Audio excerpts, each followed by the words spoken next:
Hello friends, आज हम पढ़ने वाले हैं इस वीडियो पे सेक्शन 4 धारा 4 आय कर लगाने का आधार। आय कर लगाने का आधार क्या है? Basic charging of income tax.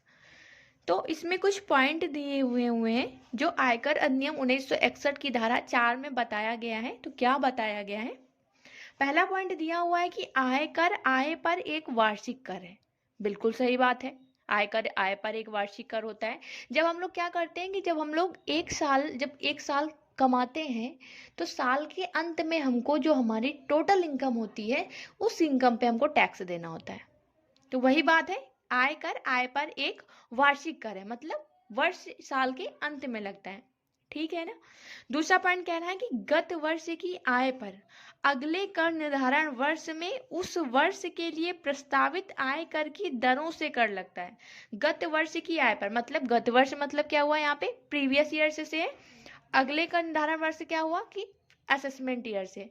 जिस साल हम लोग अपनी इनकम अर्न करते हैं उसके अगले साल हम लोग उस इनकम पे टैक्स पे करते हैं, जैसा कि हमने पहले पिछले वीडियो में भी बताया, असेसमेंट ईयर और प्रीवियस ईयर का डिस्कशन किया था। तो गत वर्ष की आय पर जिस साल हम लोग अपनी इनकम अर्न करते हैं उसके अगले साल हम लोग क्या करते हैं, उस पर टैक्स देते हैं। और जिस साल हम लोग टैक्स पे करते हैं उसको हम लोग असेसमेंट ईयर कहते हैं, और जिस साल इनकम अर्न करते हैं उसको हम प्रीवियस ईयर कहते हैं। तो इसमें लिखा हुआ है कि अगले कर वर्ष में उस वर्ष के लिए प्रस्तावित आय कर की दरों से कर लगता है। अब ये क्या कहना चाह रहा है? इसका मतलब ये है कि देखिए, हर साल हमारा बजट आता है, ठीक है। तो जब हमारा बजट आता है तो बजट में क्या क्या प्रपोजल होता है, तो उसमें होता है एक्सपेंडिचर होता है। तो देखो, हर साल आपको ऐसे समझा रहे थे, जैसे हमारा 1 फरवरी को बजट आता है, आप सबको पता होगा 1 फरवरी को बजट आता है, वित्त मंत्री बजट प्रस्तुत करता है, ठीक है। तो बजट में होता क्या क्या है, तो जैसे एक्सपेंडिचर गवर्नमेंट कहाँ कहाँ इस बार खर्चा करने वाली है, और फिर इसके बाद होता है उसमें एक होता है टैक्स के लिए, और फिर अदर के लिए। अदर में कहाँ कहाँ, तो मतलब हमको टैक्स से मतलब है, तो उसमें टैक्स के लिए क्या प्रावधान है इस बात पे चर्चा की जाती है, ठीक है। तो इसके लिए एक तो जो ये टैक्स से संबंधित होता है इसको हम लोग बोल देते हैं फाइनेंस बिल, ठीक है। और फिर जब ये जाके 50% मेजोरिटी के साथ जब पार्लियामेंट में पास हो जाता है, 50% मेजोरिटी के साथ जब ये बिल पास हो जाता है, तो फिर ये हमारा बन जाता है उस साल का फाइनेंस एक्ट। क्या बन जाता है?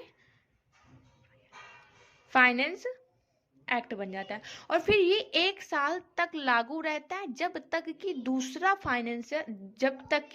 फाइनेंस एक्ट नहीं आ जाता, मतलब कि दूसरा बजट नहीं आ जाता, तब तक के लिए लागू रहता है, ठीक है। तो 2000 मान लीजिए 2023 1 फरवरी को हमारा बजट आया होगा, ठीक है। 1 फरवरी 1 फरवरी 2023 में हमारा बजट आया, तो ये कब से लागू हुआ बजट? तो ये लागू हुआ फाइनेंशियल हमारा जो चला 1 अप्रैल 2023 से लेकर 31 मार्च 2024 तक।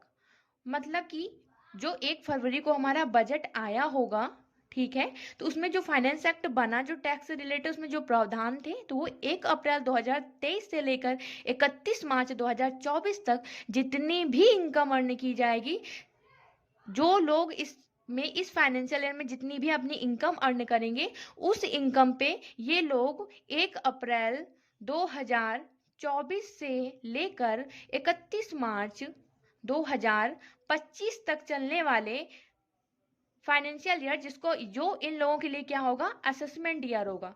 असेसमेंट ईयर, इसमें ये लोग क्या करेंगे, अपनी इनकम पे जो कि उन्होंने 1 अप्रैल 2023 से लेकर 31 मार्च 2024 तक अर्न की थी, उस इनकम पे इस वाले फाइनेंशियल ईयर जो कि इनके लिए असेसमेंट होगा, इसमें टैक्स पे करेंगे। तो जो 1 फरवरी को बजट आया उससे संबंधित जितने भी टैक्स से रिलेटेड प्रावधान थे, जो भी बोला गया था उसमें, जो भी फाइनेंस एक्ट था उसमें जो टैक्स की रेट्स बताई गई थी, जितनी भी हमारी टैक्स की रेट्स बताई गई थी, उस रेट्स के अकॉर्डिंग ही इनको यहाँ पे टैक्स पे करना पड़ेगा। यही बात इस पॉइंट में बोली गई है। तो क्या है यही पॉइंट, इस वाले पॉइंट में यही इसमें कहा गया है कि गत वर्ष की आय पर अगले कर निर्धारण वर्ष में उस वर्ष के लिए प्रस्तावित आयकर की दरों से कर लगता है।